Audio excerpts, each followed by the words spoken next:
Hi everybody, welcome back to my channel. Today I'm here with an interview with Mr. Brian Rzeppa, the writer of You're Hired, A Guide to Working in Sports, and I have made a book review on that video. Check that out. So, hey, how are you doing? I'm doing great. Thanks for having me on. I'm looking forward to talking to you. Yeah, of course. So, first question is, would you mind telling me a bit about yourself? I have a degree in sports management and I have a master's degree in management and organizational leadership. And while I was going through getting my bachelor's degree, I was just kind of curious as far as like working in sports, with a degree in sports management. That was kind of the track that I was looking for. And, I just kind of, as I worked through my education process, I had taken on a couple of jobs with a minor league baseball organization. And so just going through that whole process and kind of thinking of how I was going to advance my own career and just kind of see, what that would look like down the line, I just kind of got the idea of, reaching out to people, athletic directors, general managers, coaches, things like that, to see their paths and kind of give people a little bit of a roadmap as far as how they can work in sports too. Yeah. So how did you get into sports as a kid?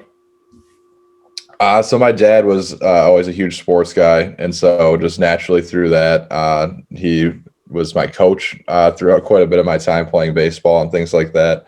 And then I guess just once he had introduced me to sports, it kind of just took off from there. So was baseball sports, did you play any other sports?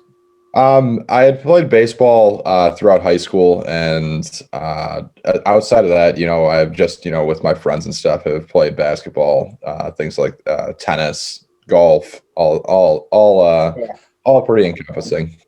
And what about your favorite sports to watch? That's tough. I pretty much watch any kind of sport that's out there.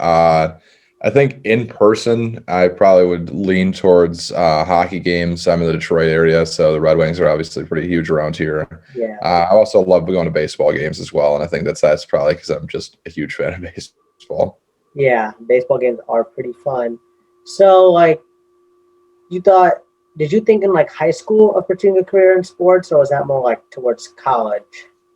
So I had started off in college as like a business major, and I guess I really had never connected the dots in high school of sports being an actual option to work within, and so once I did actually get into college, I was kind of able to explore a few different opportunities, and it just seemed like a great fit for kind of my interests, being a huge sports fan, working and or I guess learning business management and things like that. It just seemed like a great fit.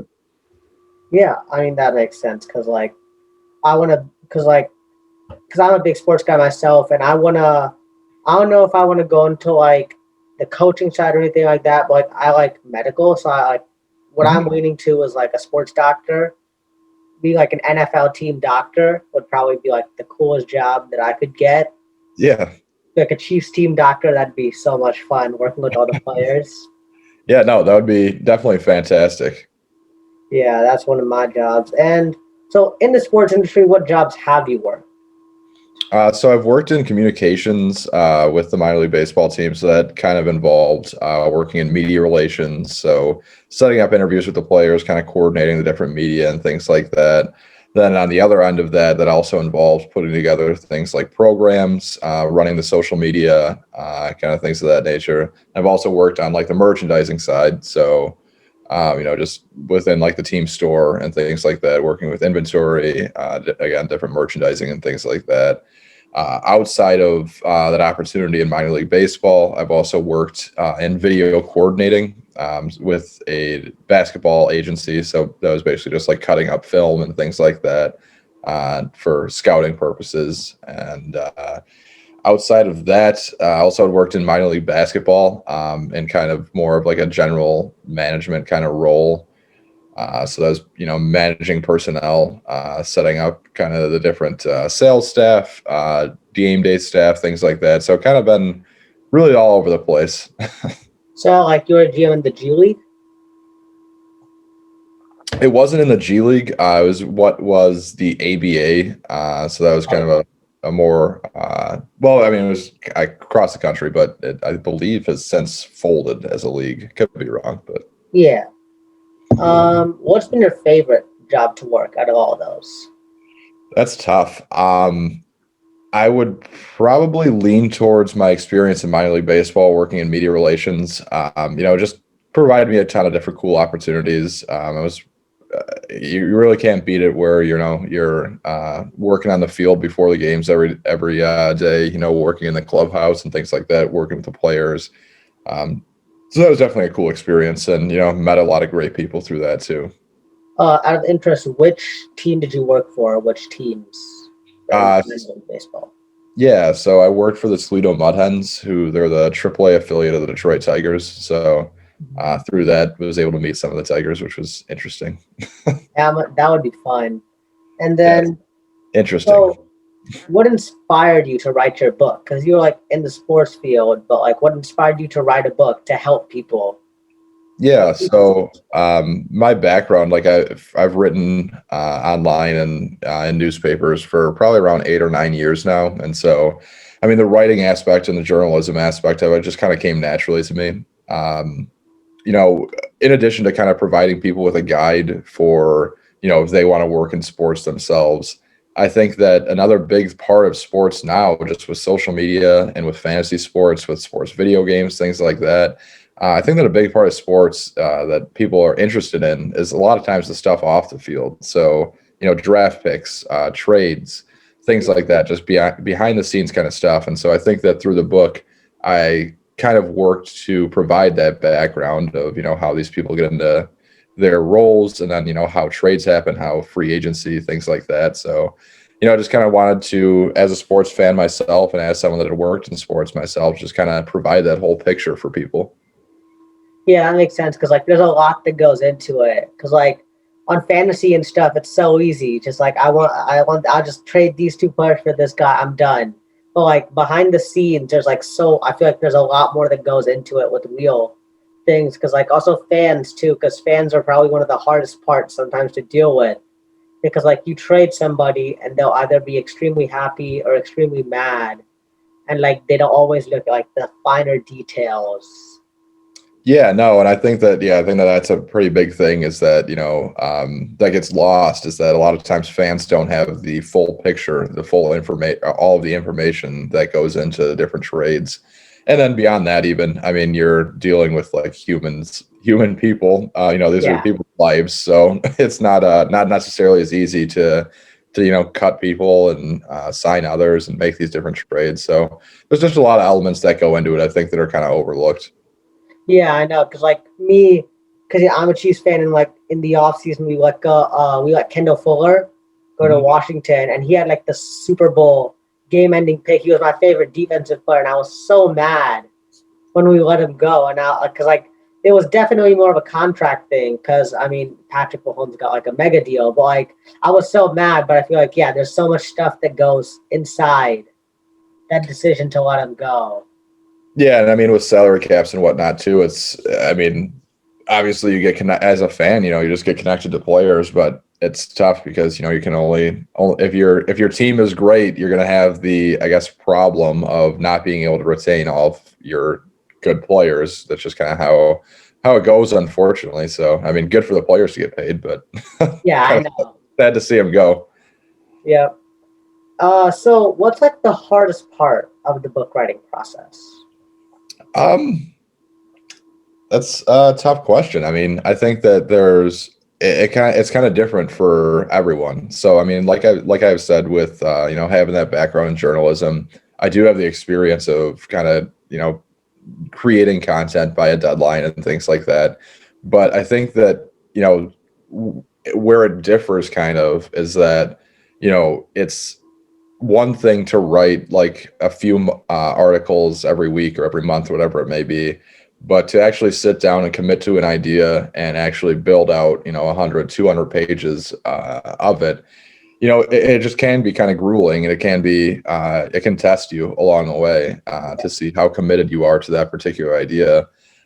Beyond that, I mean, I just think that creating the idea in general That's, I mean, one thing, but actually getting into making that next step and actually starting to write, it can be a tough hill to overcome. I mean, like I said, with, looking 100, 200 pages, which is, tens of thousands of words, Yeah. looking at down the line, it's kind of tough. But, once you get going, I think that the ball gets rolling, and, it's, you just, I guess the toughest part is starting, starting to write would Yeah. probably be the toughest part.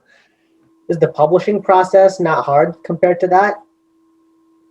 I guess in my experience, the publishing process was a little bit more difficult even than the writing process. It's tough to get a publisher in general, especially as a first-time author. Yeah. It's the odds of actually getting a publisher are extremely low based on the amount, or compared to the amount of books that are actually pitched. So, I mean, to even get a publisher is a tough thing to start. I mean, that process involves a lot of proposals and a lot of writing in its own right. So beyond that, once you do actually get a publisher, then you're into a different kind of context. So then you're working with like your editing team, and with that, you have this entire writing process where you kind of put your entire effort into this book. You think that it's like this great product. This is perfect. I'm ready to just get this printed right now. But then, I mean, you're working with an editor, and they definitely have some different opinions, and they have an experienced opinion. And, you just have to be willing to, I guess, kind of let your ego aside and not, not feel too attached to a lot of the things that, you might find you thought were perfect. Whereas, again, someone with a more trained eye wouldn't. So, the editing process itself takes months. And so that's, it can be pretty tough to kind of rewrite and write again, and then rewrite and rewrite again. So overall, yeah, I would say that for me, the publishing process was probably a little bit more difficult than the writing process. Yeah, I mean, because getting a publisher is so hard. Like, so many, like, the biggest books right now, though, like, those authors struggled to get publishers. And that's why I think, like, a lot of people are, like, self-publishing. But I feel like it's always a little better if you can have a publisher, just because they might be able to help you with, like, connections and stuff like that, as compared to when you're self-publishing stuff. Yeah, there's definitely some different opinions as far as, what, and I mean, I think that it varies when I guess whatever you're looking to accomplish with your book. The traditional publishing route, like you said, it does have the different connections to retailers. It has the different connections throughout the industry, different media connections to promote the book, things like that. And then obviously, from an editing standpoint as well. But I guess on the other side, you have the self-publishing route where, you're able to make a higher percentage of your profits on the sales of your book. So you've got that going for you. And then, I mean, through that, you're also able to hire an editor yourself to work with. And I mean, there's a lot of different elements that have to be factored in as far as traditional publishing versus self-publishing. But, it really just, there's a lot to be factored in. It just comes down to, I guess, what your goals are as an author. That makes sense. So, like, in your book, you detailed a lot of different stuff about, like, just trying to get into the sports industry, trying to find a job. Like you said, like, the interview is one of the most important things. Do you think that the interview is, like, the most important part of trying to get a job in the sports industry? So I think that, probably the most important part, honestly, is the lead up to the interview. With how many people are sports fans and how many people that want to work in sports, there are just countless. I mean, you're probably looking at, at dozens, if not hundreds, of applications for each role that's posted within sports. So, the work that you put in prior to actually applying for these jobs is really going to set you apart from the rest of this vast field of applicants. It's tough to stand out, but there's different ways that you can prepare to be able to stand out. So, and I think that, I mean, especially now, as we see with minor league seasons getting canceled due to COVID and things like that. no fans in the stands, so there's not quite as many, game day employees, things like that. Yeah. There's going to be even fewer opportunities, unfortunately, to be able to work in sports. So I think that now, is a great time. If you're able to, we're pretty much all at home these days, unfortunately. Yeah. So I think that now would be a great time to learn a new skill, whether it be, on the graphic design side, something like that, content creation, things like that. Just trying to, create more skills and, add to what you're able to do and how you're able to benefit these different organizations. Anything that you can do to kind of develop your skill set and do something to stand out, that's going to be what really, gets you to the opportunity where you're even able to interview. Yeah. Um, Also, why do you think like the appeal of working in the sports industry, like it's grown a lot due to like video games, fantasy sports, but like I think I think it might be at like an all-time high right now, which is like the amount of people that are like thinking about getting a job in sports. Why do you think that exactly is? I mean, I think that a lot of it is just kind of, just people being sports fans in general and kind of just wanting to, be able to work with the athletes, be able to, be a part of an organization that they might be a fan of, things like that. I think that's something that definitely appeals to people.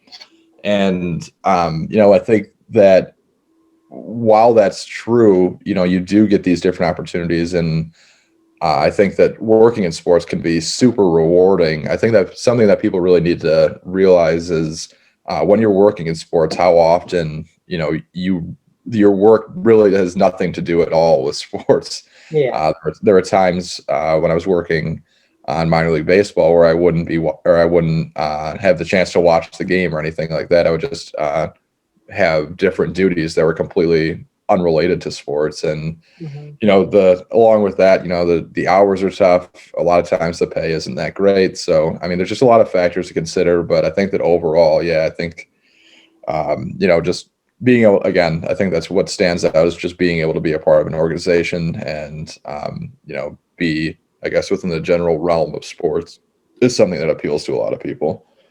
Yeah, I agree. I mean, that appeals to me. That's a great answer. So, like, going off of that, considering the amount of people now that are trying to get a job in sports, do you think that most of the people who are trying to get a job in sports are even qualified, or do you think they're just sort of jumping on there thinking, well, I might get a chance? Yeah, I mean it's tough because like I said, with entry level sports jobs, it's super competitive as it is. So, if you don't have a background that I guess lines up with the role, there's really not a great chance that you're going to be able to, get that opportunity. That's just because, again, there's so many applicants that do have a background within sports or, have previous internships or have, again, skills that would apply. So, it's getting extremely tough to just start off in sports with no particular background. Yeah. Uh, so do you think that because, like, I mean, it just keeps on getting more competitive every single year. Do you think that, like, by the time that, like, I graduate, which like 2025, by the time that people are actually trying to get their jobs 2030, like in that range, do you think that the sports industry is going to become like one of like the hardest industries to find a job in? I mean, I think that we might be there at this point already, unfortunately. It's tough. I mean, because there's so few roles, I guess, within the industry. And again, it's something that continues to shrink as, looking at minor league baseball specifically, they're already starting to cut teams going into next year or so. And they're kind of starting to consolidate. And with that, that comes with jobs that are being lost and entry level jobs that are being lost. And really unfortunate overall. But with that being said, there's always going to be opportunities within sports, and so Hmm. it might take a little bit extra work. It might take you're probably going to be looking at a job that pays less than where you could make elsewhere in different industries. But I think that again, if you're willing to continue to go after it and to continue to realize the different challenges that you might face, I think that the opportunities are going to be there. Yeah, because I think that like the money wise side has been one of the like that's a big appeal, I feel, to people as well as like being a sports fan, because like you talk about all these athletes, like their new contracts, this much, millions, like even like the coaches and stuff, they make lots of money too. But like, do you think people realize how much, like how hard it is sometimes to actually get to a position that pays that well? Or do you think it's a little more like people think it's a little more automatic that as soon as you get in, the money comes? Yeah, I mean, like you said, I mean, you just talk about sports in general, and like again, Patrick Mahomes, his 40, Yeah. $50 million contract, it's just things like that, I guess, stand out in people's minds. Coaches making, millions of dollars, but Even college coaches too. Like yeah, Clemson's coach, I think Dabo Sweeney. I'm not completely sure how to pronounce his name, but he makes a lot of money. yeah, Nick Saban, Jim Harbaugh, all of them are making, 7, 8, 9, $10 million. It can be super lucrative, or you can make a ton of money as a coach, but you know, getting to that point takes years and years. Nick Saban is in his 60s, Yeah, so it was not an instant thing for him to be making millions of dollars. And I think that, when people look towards working in sports, you're really not going to jump into a general manager role or something like that. So, you're going to have to be prepared to make less money than you would in other industries right out of the gate. And then even once you do reach the top of the level, the top levels of it, you look at general managers and things like that.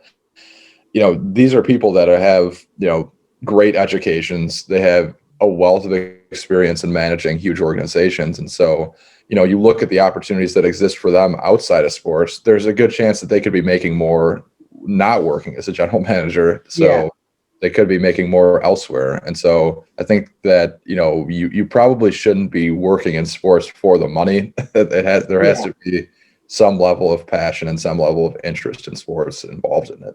yeah. Because like sports and money, like those things go like synonymously, but also like you got to think of it too. That's like the athletes or like the people who are like directly on the field. Right. Those are most of the people that are making the money. Like chances are not everybody like behind the scenes, they can't make as much. Right. Or unless you own a team, which I don't Yeah. think a lot of people You don't. got to be rich to even get your hands on a team. So, Yeah. uh, so I mean, there's a lot of books. Like you go into like any field, people are trying to find a job. Like books, articles are some of the biggest things they turn to, and like the appeal of sports industry is growing. So a lot of people obviously they're gonna try to get a job. They're gonna look at different books, different newspapers, different articles. Why do you think that people should read your book? Choose your book over other people's book to prepare. Yeah, so I guess compared to some of the other books in the industry, I'm not really. I touch on my experience throughout the book, but I'm really not at all a focal point within the book. I think that most, if not all, of the advice and the experience that's given, it's given from people that are currently or used to be within the industry in these top roles. So throughout the book, I talked to 17 different coaches, athletic directors, general managers, and they have combined between them, they have hundreds of years of experience, and Yeah. so to be able to hear about their experiences helped me. I mean, just kind of talking to them. So Mhm. just to be able to relay those experiences, I think that that's something that I guess really isn't matched with other books that are within the field. Yeah. So like basically you're saying is that like a lot of people who write their books, it'll be like based off of one guy's experience. It could be like a former like Lakers GM, it'd be off of his experience, but your thing has like the wisdom of a lot of different people who've worked all sorts of roles. Right. Yeah, absolutely. And I think that that's especially important within sports is because, there really isn't one path towards working in sports. People come from all over the place and all over different backgrounds to be able to work within it. So I think that with throughout the course of the book, and being able to have this wealth of experiences, I think that, again, that'll provide the reader with, kind of a real clear picture of what it's like to work within sports and what they can do to be able to do so. And I've just got one final question for you. So, do you plan on writing another book? Do you think that that's something that you want to do? Yeah, so I actually have a book coming out at some point next year. It's called The Outliers Being a Cultural Anomaly in Sports. So basically, for that one, I spoke to 40 different athletes these are athletes that come from non-traditional backgrounds within sports. And so, you're looking at, I spoke to, African-American hockey players, Indian football players, Asian basketball players, things like that. And so basically I just kind of wanted to understand the challenges that they faced in, kind of being, I guess, quote unquote, different within their sport, the different challenges they faced, and then kind of, try to figure out why that is that certain groups are kind of left out of certain sports. And then kind of finally to, kind of look to see that what we can do to make sports more inclusive as a whole. So that's next year. I'm looking forward to promoting that one too. So Yeah. yeah, for the time being, I'm just excited to be on this book.